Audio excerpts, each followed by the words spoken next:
Hello everyone, welcome back to my channel quiz master by Ardra. നമ്മൾ ചെയ്യാൻ പോകുന്നത് Deshabhimani അക്ഷരമുറ്റം talent ഫെസ്റ്റുമായി ബന്ധപ്പെട്ട ഒരു ക്വിസ് വീഡിയോ ആണ്. വീഡിയോ മുഴുവനായി കാണാൻ ശ്രമിക്കുക. വീഡിയോ ഇഷ്ടപ്പെട്ടാൽ ലൈക്ക് ചെയ്യുക, ചാനൽ സബ്സ്ക്രൈബ് ചെയ്യുക, വീഡിയോ കുട്ടികൾക്ക് ഷെയർ ചെയ്യാനും മറക്കരുത്. നമ്മുടെ പാർട്ട് 5 ആണ്. ഇതിൻ്റെ മുമ്പത്തുള്ള വീഡിയോ കാണുമെങ്കിൽ നമ്മുടെ അക്ഷരമുറ്റം പ്ലേലിസ്റ്റ് കണ്ടാൽ മതി. അപ്പോൾ നമുക്ക് നമ്മുടെ വീഡിയോയിലേക്ക് കടക്കാം. കുടുംബശ്രീ ദിനം എന്നാണ്? ഉത്തരം മെയ് 17. മെയ് 17 കുടുംബശ്രീ ദിനമായി ആചരിക്കുന്നത്. കുടുംബശ്രീ പദ്ധതി നിലവിൽ വന്ന വർഷം എന്നാണ്? ഉത്തരം 1998 മെയ് 17. അടുത്ത ചോദ്യം, ഇന്ത്യയുടെ 15ാമത്തെ പ്രസിഡന്റായി തിരഞ്ഞെടുക്കപ്പെട്ടത് ആരാണ്?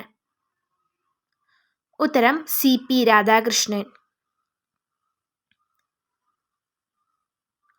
അഴിമതി തടയാൻ ലോകത്തിലെ ആദ്യ AI മന്ത്രി നിയമിച്ച രാജ്യം ഏതാണ്? ഉത്തരം അൽബേനിയ. US ഓപ്പൺ പുരുഷ വിഭാഗം കിരീടം നേടിയത് ആരാണ്? കാർലോസ് അൽക്കരാസിന്. 2025 നെഹ്റു ട്രോഫി വള്ളംകളി ജേതാവ് ആരാണ്? ഉത്തരം വിയപുരം ചുണ്ടൻ. അടുത്ത ചോദ്യം, 2025 ഡ്യൂറന്റ് കപ്പ് ഫുട്ബോൾ കിരീടം നേടിയത് ആരാണ്? ഉത്തരം നോർത്ത് ഈസ്റ്റ് യുണൈറ്റഡ്. പുതിയ കണ്ടെത്തൽ പ്രകാരം സൗരയൂഥത്തിലെ ഏതു ഗ്രഹത്തിന്റെ വലിപ്പമാണ് ചുരുങ്ങി വരുന്നത്? ഉത്തരം ബുധൻ. അടുത്ത ചോദ്യം, കേരളത്തിൽ ആദ്യമായി പുറത്തിറങ്ങുന്ന കുമ്മറ മലയാളം നിഘണ്ടുവിൻ്റെ പേരെന്താണ്? ഉത്തരം സ്വമ്മ്.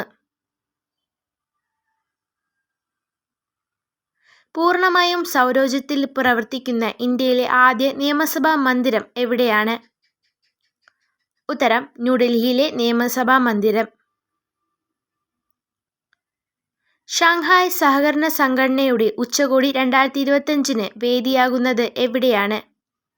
ഉത്തരം ചൈനയിലെ ടിയാൻജിൻ.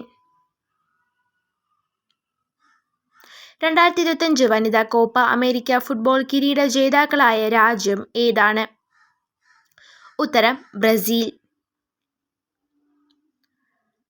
അടുത്ത ചോദ്യം, കേന്ദ്ര ആഭ്യന്തരമന്ത്രിയായി ഏറ്റവും കൂടുതൽ കാലം സേവനമനുഷ്ഠിച്ച വ്യക്തി ആരാണ്? ഉത്തരം Amit Shah. 2025 August Kerala film policy കോൺക്ലേവിന് വേദിയായ സ്ഥലം ഏതാണ്? ഉത്തരം തിരുവനന്തപുരം. സഖാവ് പുഷ്പൻ എന്ന പുസ്തകം എഴുതിയത് ആരാണ്? ഉത്തരം ഭാനു പ്രകാശ്. 2025 ഓഗസ്റ്റിൽ സതീഷ് ധവാൻ സ്പേസ് സെന്ററിന്റെ ഡയറക്ടറായി ചുമതലയേറ്റത് ആരാണ്? ഉത്തരം ES പത്മകുമാർ. കേരളം മലയാളികളുടെ മാതൃഭൂമി എന്ന പുസ്തകം എഴുതിയത് ആരാണ്? ഉത്തരം മുൻ മുഖ്യമന്ത്രിയായ EMS നമ്പൂതിരിപ്പാട്. ഇന്നത്തെ ബോണസ് ക്വസ്റ്റ്യൻ ഇതാണ്. 2025 ലോക ടെസ്റ്റ് ക്രിക്കറ്റ് ചാമ്പ്യൻഷിപ്പ് സ്വന്തമാക്കിയ ടീം ഏതാണ്?